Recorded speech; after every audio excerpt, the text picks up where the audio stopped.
सत्यराम दादू दयाल जी महाराज सांच के अंक का निरूपण कर रहे हैं और सांच के अंक के अंदर ये बता रहे हैं कि परमात्मा के स्मरण के लिए, परमात्मा के चिंतन के लिए कोई समय निश्चित नहीं है महाराज।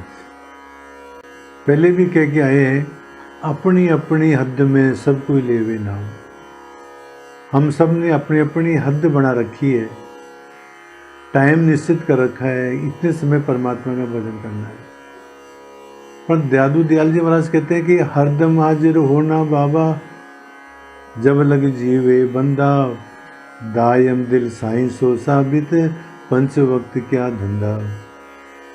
कहते हैं कि हे बंदे, हर समय हर श्वास में जब लग पिंड में प्राण स्थिर है तब तक अपने दिल को मालिक से जोड़े रखो।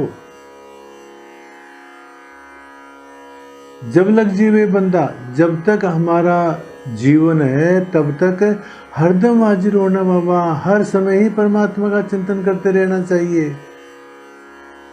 हर सांस में, हर समय। दायम दिल साईं सो साबत, पंच वक्त क्या धंधा। अपने दिल को मालिक से अलग मत करो। 5 समय नमाज पढ़नी है, ये कोई नियम थोड़ी है। हमेशा परमात्मा को याद करो। कि मुसलमान लोग 5 समय नमाज पढ़ते हैं, तो उसके लिए कहते हैं कि मतलब कोई परमात्मा को स्मरण करने का कोई नियम नहीं है। हर समय हर श्वास में, जब तक जीवन है जब तक परमात्मा को याद करो महाराज। संत लोग कहते हैं, श्वास श्वास हरि नाम ले, खाली श्वास न खोई, ना जाने या अंत को, यह श्वास जे होय। हर श्वास के अंदर परमात्मा का भजन करो, क्या मालूम पड़े यही श्वास अंतिम श्वास हो। आगे वाले श्वास आवे या न आवे पता नहीं, कोई गारंटी थोड़ी है। तो हर श्वास में परमात्मा का भजन करो, पता नहीं यही श्वास अंतिम श्वास हो। तो इस तरह से दयाल महाराज भजन के बारे में बता रहे हैं। अब आगे हिंदू और मुसलमानों का जो झगड़ा है उसके बारे में बताते हुए कहते हैं दादू जी महाराज कि हिंदू मारक कहे हमारा, तुरक कह रहे मेरी, कहाँ पंथ कहो अल्ले का, तुम तो ऐसी हेरी। हिंदू मारक कहे हमारा, हिंदू लोग क्या कहते हैं कि हमारा धर्म ही सर्वश्रेष्ठ है, हमारा धर्म सनातन है, अनादिकाल से चलता आ रहा है महाराज। और तुरक कह रहे मेरी, और मुसलमान कहते हैं कि हमारी जो राह है, हमारा जो मार्ग है वो श्रेष्ठ है। हिंदू कहते हैं कि हमारा मार्ग श्रेष्ठ है, मुसलमान कहते हैं कि हमारा मार्ग श्रेष्ठ है। कहाँ पंथ कहो अल्ले का, हमारे को ये बात समझाओ कि परमात्मा का रास्ता कौन सा है। तुम तो ऐसे, तुम लोगों ने तो आपस में विवाद की वृद्धि कर रखी है, आपस में विवाद करते हो। परंतु परमात्मा का असली मार्ग कौन सा है उसके बारे में विचार करो, उस मार्ग को बताओ महाराज। केवल अपने को श्रेष्ठ सिद्ध करने से क्या होने वाला है। और कहते हैं दादू दयाल जी महाराज कि दादू दुई दरोग लोग को भावे, साईं सांच प्यारा, कौन पंथ हम चले कहाँ दूं, साधो करो विचारा। दादू दुई दरोग लोग को भावे, लोगों को तो द्वैत भाव, झूठ, प्रपंच, छल कपट ये बातें हैं महाराज। और साईं को सांस प्यारा, और परमात्मा को तो सांस प्यारा है, और हम लोग जो है द्वैत भाव, झूठ कपट का व्यवहार करते हैं। कौन पंथ परमात्मा का रास्ता कौन सा है, हम चले कहाँ दूर, हम कौन से रास्ते पर चले, ये निश्चय करके बताओ, साधु करो विचारा। हे तत्वज्ञानी लोगों, हे साधुओं, हे संतों, ये विचार करके बताओ हमारे को कि परमात्मा की तरफ चलने का रास्ता कौन सा सही है। ये जो सांसारिक लोग हैं, ये तो झूठ प्रपंच को महत्व देते हैं, परमात्मा को सच्ची बात प्रिय है। तो परमात्मा का मार्ग कौन सा है, ये निश्चय करके बताओ हमारे को। ये बात करें दादू जी महाराज। अब वो बात कहते हैं दादू दयाल जी महाराज कि खंड खंड कर ब्रह्म को पक पक लिया बाट, दादू पूर्ण ब्रह्म तज बंदे भरम की गांठ। परमात्मा तो वस्तुतः अखंड है, उसको खंडित नहीं किया जा सकता है। दाऊद दयाल महाराज कहते हैं खंड खंड निज ना भया, इखलसिए के नूर, जूता तो ही तेज है, ज्योति रही भरपूर। परमात्मा तो अखंड है, परंतु अविद्या की ग्रंथि के कारण से, अज्ञान के कारण से उस व्यापक ब्रह्म को छोड़ करके हमने भेद कर लिए महाराज। हिंदू, वैष्णव, शैव, शाक्त, सौर, गणपत, बौद्ध, जैन, फारसी, ईसाई, मुसलमान आदि लोगों ने ब्रह्म को खंड खंड करके बांट लिया। परमात्मा तो एक ही है, परंतु ये सब देखो कितने भेद हो गए। व्यापक ब्रह्म को भूल करके दादू पूर्ण ब्रह्म था, जो सब व्यापक ब्रह्म को भूल करके बंधे भरम की गांठ, सब अविद्या अज्ञान के अंदर बंधे हुए हैं महाराज। उस परमात्मा का असली परमात्मा का तो ज्ञान नहीं है, बस अपने मत के अंदर मत वाले हो रहे हैं। और हर आदमी कहता है कि हमारा मत श्रेष्ठ है। परमात्मा तो एक ही है, अखंड है, परंतु देखो महाराज हिंदू, मुस्लिम, बौद्ध, ईसाई, सिख, पारसी, जैन, शैव, वो उसको परमात्मा को बांट लिया महाराज। इस बारे में सुंदरदास जी महाराज बहुत बढ़िया बात कहते हैं। सुंदरदास जी महाराज कहते हैं को तू कहत ब्रह्म नाभिक के कंवल मध्य। प्रश्न उठता है कि वो ब्रह्म कहाँ है, तो कोई तो कहते हैं कि वो जो है नाभि के अंदर है, वहां ध्यान करो।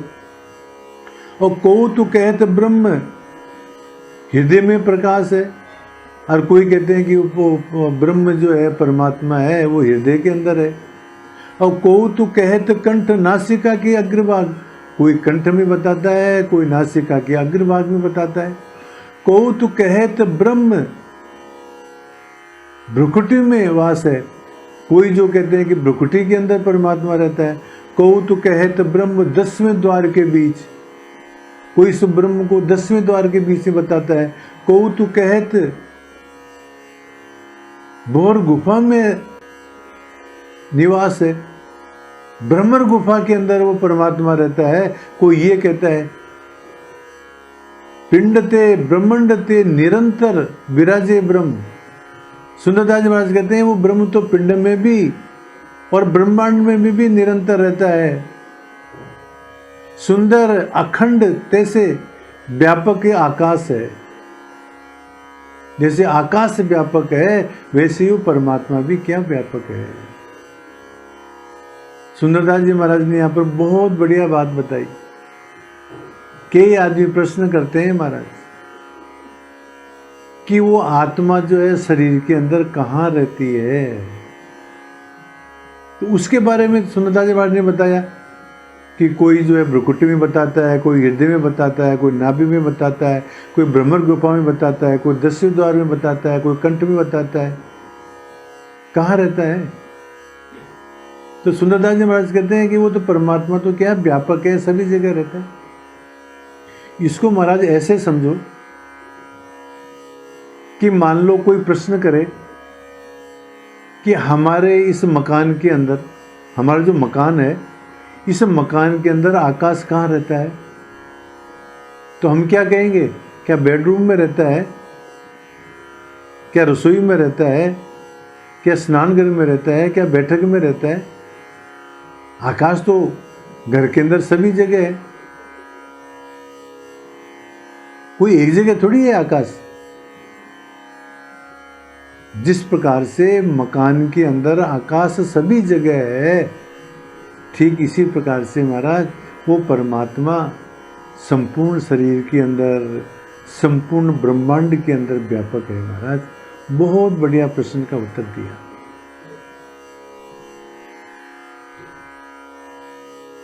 इस जैसे अभी दादू दयाल जी महाराज ने बताया कि उस परमात्मा को खंड खंड कर लिया, तो कैसे कर लिया, इसको एक उदाहरण के द्वारा समझो कि एक बार एक गांव के अंदर महाराज हाथी आया।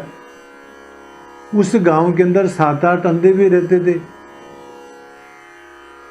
जब सुना कि गांव में हाथी आया है तो अंधों ने कहा कि महाराज हाथी हम भी देखना चाहते।